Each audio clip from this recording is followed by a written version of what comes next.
কিন্তু আমি তো ভগবানের কৃপা পেলাম না, ভগবান আমাকে কৃপা করলেন না। আমরা ভগবানকে দোষারোপ করি, তার প্রতি আমাদের একটা ভুল ধারণা থাকে। তাহলে কি হলো, ভগবান যদি আমাদের একটু কৃপা করেন তাহলে তো আমরা সুপথগামী হতে পারি, তাই না? তাহলে তিনি আমাদের কৃপা করছেন না, আমরা এই দোষ তাকে দেই। দেখুন, প্রভাতে যখন সূর্যের আলো আমাদের দরজায় এসে দাঁড়ায়, তখন কি সূর্যের আলো আমাকে বলে, ওগো আমি সূর্যের আলো, তোমার ঘরে প্রবেশ করব, তোমার দরজাটা একটু খোলো? সূর্য কি আমাকে বলবে, দরজা এসে কি আমাকে ডাক দিবে? দিবে না। সেজন্য আমার কি করতে হবে, আমার দরজাটা খুলে দিতে হবে। প্রভাতে যদি আমার দরজা আমি খুলে না দেই, সূর্যের আলো তো আমার দরজা ভেঙে আর ঘরে প্রবেশ করবে না, তাই না?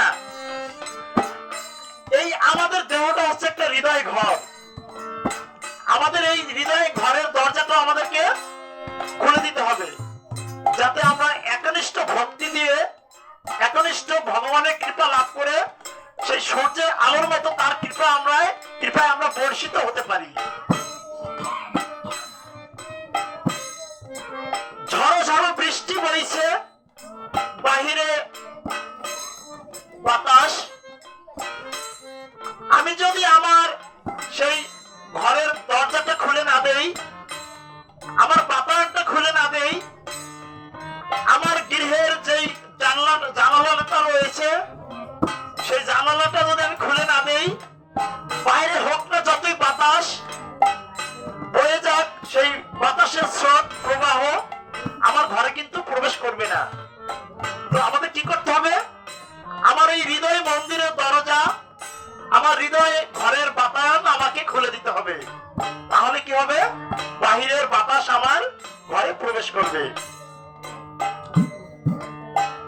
বহুদিন ধরে বৃষ্টি হচ্ছে না, পৃথিবী তপ্ত, সবকিছু ফেটে চৌচির শুকিয়ে গিয়েছে, তপ্তময় পৃথিবী। বহুদিন পরে একটু বৃষ্টি এলো, আমারও মনে সাধ আমি বৃষ্টিতে ভিজবো, আজ এই শীতল বৃষ্টিতে আমি স্নান করব। কিন্তু আমি যদি ঘর থেকে বাইরে না হই, বৃষ্টি কি আমাকে ভিজাবে?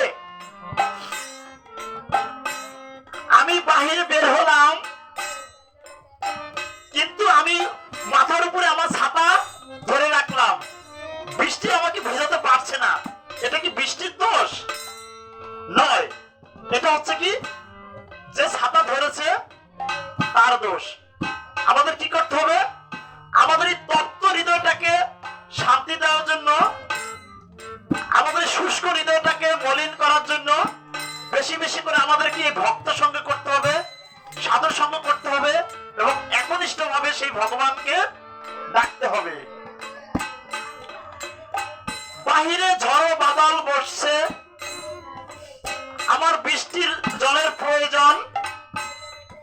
আমি একটি কলসি উঠানে ছুঁড়ে মারলাম, কলসিটা উপর হয়ে পড়লো। কি হলো, বৃষ্টির জল আমার কলসির ভিতরে প্রবেশ করছে না। সারাদিন যদি বৃষ্টি হয়, 3 দিবস ধরে যদি বৃষ্টি হয়, আমার কলসির মুখ যদি উন্মুক্ত না থাকে, সেখানে তো বৃষ্টির প্রবেশ করবে না। তাহলে আমাকে কি করতে হবে, আমার পাত্রটাকে উন্মুখ করে সঠিকভাবে আমার পাত্রটাকে, কলসিটাকে বৃষ্টিতে বসাতে হবে।